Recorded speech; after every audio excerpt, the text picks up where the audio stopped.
Hey guys, I'm Elizabeth Lopez, registered holistic nutritionist and master trainer. I'm going to talk to you about the 10 worst healthy foods out there. Are you ready? As we do this, we're going to talk about one that is not so healthy of a health food, and then we're going to go into a healthier alternative, okay? So first thing that we're going to talk about is energy drinks. So with energy drinks, I know that we think that, like, even just in the title, energy, like, it sounds great, right? And really at the end of the day, it's just kind of glorified soda with extra caffeine and maybe a little B12 added to make it sound good on the label. So this is a healthy espresso. Now, one thing that I like about the espresso is that it is high in antioxidants, but you just want to kind of think with these things that it's everything in moderation. So you want to, if you're one of those like 6 cups a day person, that would not be moderation, just FYI. Coffee is one of the most sprayed plants in the planet, okay? So you really want to make sure that you're buying organic. And if you're okay with having just some energy that will last you through the day without the boom and the bam that is sometimes even with coffee, something like a matcha green tea is also a great option. Now, what I love about matcha green tea, again with the antioxidants, this one has even more antioxidants. So the next one on the list is microwave popcorn. Now, microwave popcorn, you look at it and you'll read it and you'll be kind of mystified by, oh my God, it's only like 99 calories in a whole bag, and it's fiber and all this kinds of good stuff, and it sounds like it's a really good healthy treat, but at the end of the day, once you put in that kind of microwave packaging for the popcorn, it is not. Just the packaging alone actually is full of chemicals to keep oil from coming out of the bag. And when you take the popcorn out and you look at what's left in the bag, it's kind of nasty. It's you know, a lot of chemicals and stuff. And then on top of it, you throw it into the microwave, and then you've got even more issues, because what happens when you put things in a microwave? You nuke them, you have destroyed most of the value of that food. But you can still enjoy popcorn. This is a nice non-GMO, organic popping corn. You can put it into your air popper, which costs like 20 bucks generally at any store. And then you can put really fun ingredients on top of it. You can use like a raw whole butter or a ghee if you want to. You can add some sea salt. You can put some cinnamon, hot sauce. You can make it into a great snack, which is full of fiber, and it is very low calorie, and you can still enjoy your popcorn. So my next offender is diet soda. And I know a bunch of you are like, no, because some people are like diet soda addicts. If you look at the ingredients, and you probably can't read or recognize anything on it because it's mostly chemical. Just keep in mind that when fake sugar, kind of aspartame, came to the market, at that time, the FDA all of a sudden was like just so many calls on headaches, tumors, brain disorders. We have something called the blood-brain barrier, and it's supposed to keep things out of our brain. But the molecules in it are so small that they're actually able to get past it. Instead of doing that, I'm going to show you something that can actually be healthy for you, and it's very, very yummy. This is kombucha. I don't want to shake it. If it might actually explode. That's a real thing. I'm not kidding. Because it's fermented. It's under pressure. When you open it, the little tidbit for you, you might want to do it over a sink. Some things that might freak you out, okay, just for you soda drinkers, because this is not in soda. There's something called the Mother, and it's a little bit, I don't want to turn you off of it. I'm afraid to tell you this. It's a little bit slimy, okay, but it's really good for you. The first time I had it and I drank it, I go like that, just at the slimy part. The rest of it is absolutely delicious. Am I selling you on it yet?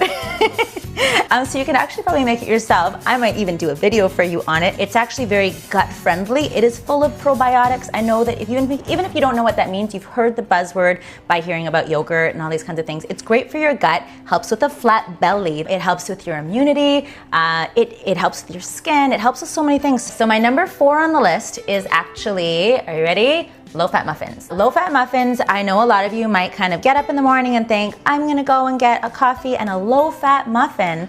And you know what you're actually saying in your brain? You're saying, I'm really tired, so I'm gonna have caffeine and sugar. So don't get it twisted. Low-fat muffin still means cake, okay? They're probably the same ingredients at the end of the day. Actually, if you go and look at, look up your favorite coffee shop or whatever, and if you're able to find the macro breakdown, so the macronutrients, calories, fat, protein, all that stuff, of a donut there, and your favorite low-fat muffin, the donut might be better than the muffin as far as calories. One of the things that you can do instead of this low-fat muffin is Power Balls. I have these amazing, antioxidant rich, amazing, did I say amazing? Protein balls, and we actually already made them, and they're on this YouTube channel, and I'm gonna link it in the description box below, a link where you can make them. And honestly, I've got people all over the web saying, I tried it, my kids love it, I'm addicted, so your turn to go try it. Number 5 on the no-no list is margarine. And I know by all the commercials that you watch on TV, you think it is the most heart-healthy thing out there, but you'd be incorrect, okay? It is a man-made product. They have kind of injected hydrogen into it, trying to make it a more stable fat. Instead, they created trans fat. Ta-da! So instead of going for the man-made option, let's just go for the real deal option. And that is ghee or butter. Now, ghee is clarified butter, and in India, it's actually considered medicinal. It's like one of their superfoods. So it also has a very high smoke point. What does that mean? It means if you're doing very intense high heat cooking, something like a raw butter or a ghee are much better options and actually have some good benefits to it, where there's a little bit of nutrient in it. And for those of you that have problem with dairy, they are lactose free. So ta-da! Just changed your whole life. So number 6 is fruit juice, fruit drink, whatever you want to call it. Fruit drink, I'm not even gonna say that much about it. It is not a food, okay? It is just sugar and water and flavor. So if it doesn't say juice, then run away in the other direction and do not give it to your children. If it says fruit juice, here's the thing. Some of them are okay. There are like high pressure, fruit juices, which are cold pressed or high pressed. Those are decent, but you want to have, at least at the end of the day, especially if you're trying to be healthy, you want to have vegetable juice, maybe with some fruit in it. So I'm going to show you my cold press juicer. Come with me over here. Ta-da! This is my cold presser, and the reason that I did one that's cold pressed is because when I juice, that means it will last about anywhere from 1 to a max of 3 days. I really try to have it same day or next day, but because it's cold pressed, I can do that. If it wasn't a cold press and it was just a regular juicer, I would have to have it within about 20 minutes of juicing it to keep all of the natural enzymes. So, blah.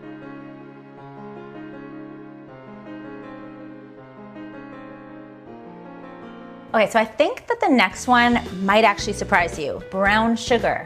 Okay, so when we're choosing sugar, you might think, for my sugar good option, I'm gonna choose brown sugar.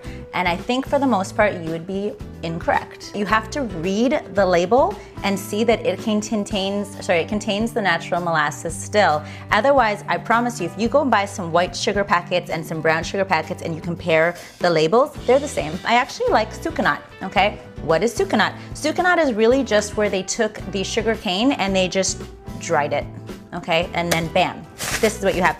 It's so much more delicious than either of the like regular brown sugar or the white sugar brands. Sugar actually has a lot of vitamins in it, including vitamin B, which is really important. When you're having sugar that is lacking its natural vitamin B, so it's not this, it's kind of your more refined one, what happens is when you eat it, you need to find vitamin B in the body to actually process and break it down. So it's gonna steal maybe from your bones or something like that to have that vitamin B to break down the sugar, and then we end up with more brittle bones and so on, and disease. Make sure that you are getting a natural sugar, so you're getting the fiber, you're getting the molasses, you're getting the vitamin B. Okay, so number 8 is, and I know you kind of knew this was coming, is all of your little fake sugar options. So when you go to the coffee shop or wherever and you're choosing your 0-calorie sweetener, I'm not gonna name any of them, but pretty much all of them, let's just say, that are 0-calorie, except for the one I'm about to mention, are on the no-no list. We don't know, once you taste the sweet, what's actually happening in your body, if it's really as good as just 0 calories. When your body feels sweet, there is a reaction in there. So it may not be the weight loss food that you think it is. There is still another 0-calorie option, and that is stevia. So this is our stevia right here. And stevia is made from stevia leaf, whereas the other ones are made by playing with removing aminos and moving around aminos, and a lot of the coffee shops are now carrying stevia packets, and if they don't, how easy is it for you to just carry a little stevia packet in your purse or something like that? So next up, we're talking about bread. I'm so sorry, I'm so sorry. Even if you can have gluten, I don't feel it like it should be a regular thing in your diet. I used to have a bread problem, okay? That's a real thing. I used to want to have bread every single day. Like I slowly moved from bread down to what I'm gonna show you, which is Ezekiel. It is sprouted. So what does that mean? is it's a little bit easier to digest. When you sprout grains, you're basically kind of washing away a toxin on it that makes it harder for us to digest. So that goes away, and it also makes it more nutrient dense. Okay, so the nutrients are a little bit better in it. It's a little bit easier to digest. If you're gluten-free, you still should not have it as far as I'm concerned. But if you can handle gluten and you're slowly working your way down to that not having the bread option, here you go. Don't be scared. This is my next step. So once you're done and you've gotten away from the Ezekiel, I put things that I would usually have tortilla, corn wrap. So with the corn wrap, you can use something like this instead. There is a recipe that will be coming soon to this channel that will actually be my taco made with this. So be excited and look for it. Let's go to the next topic. Okay, are you ready? The very last one. Bam! Low-fat peanut butter. It is not a good option. I know a lot of people are very anti-peanut butter. I don't mind peanut butter as long as it is organic in its natural state and the only ingredient is organic peanuts. Just kind of quickly touching on it, our low-fat peanut butter, when they take out the fat, they just add in garbage. So they add in icing sugar and other types of sugar and hydrogenated oils and all types of stuff that you do not want to have in your body, that your body may not recognize or like, or you might get addicted to. But you can also do things like, I've got my organic almond butter here, but almond butter I find doesn't taste as much like peanut butter. So if you're a peanut butter fan, then I would say sunflower seed butter tastes very similar to peanut butter. Not the same, but similar, and it's a seed, it's not even a nut. So for those of you that have nut issues and you want to bring it to school and you want to maybe try to trick your kid, no, I didn't say that, you know, make your kid think it's peanut butter, no, that means the same thing. Anyways, sunflower seed butter is a really fun option that you can find. And now we've got some of our 10 best health foods. Woo! Thank you guys so much. I hope you liked the video. If you did, please hit the like button below. You can also share this with your friends on those social share buttons and subscribe. We put out videos every Tuesday and Friday on holistic nutrition and fitness and recipes and all kinds of good, fun stuff. I also like to get very interactive in the comments, so please comment and I will check it out. I'll try to read your comment and I'll try to comment back, and I will see you in the next video. Peace out. Bye guys. Yeah, that looks good. Doesn't that, do you see that color? I just love this, guys. Look at that beautiful, rich color. We're gonna pour this in. Oh my gosh, yummy. Okay, I'll stop, sorry.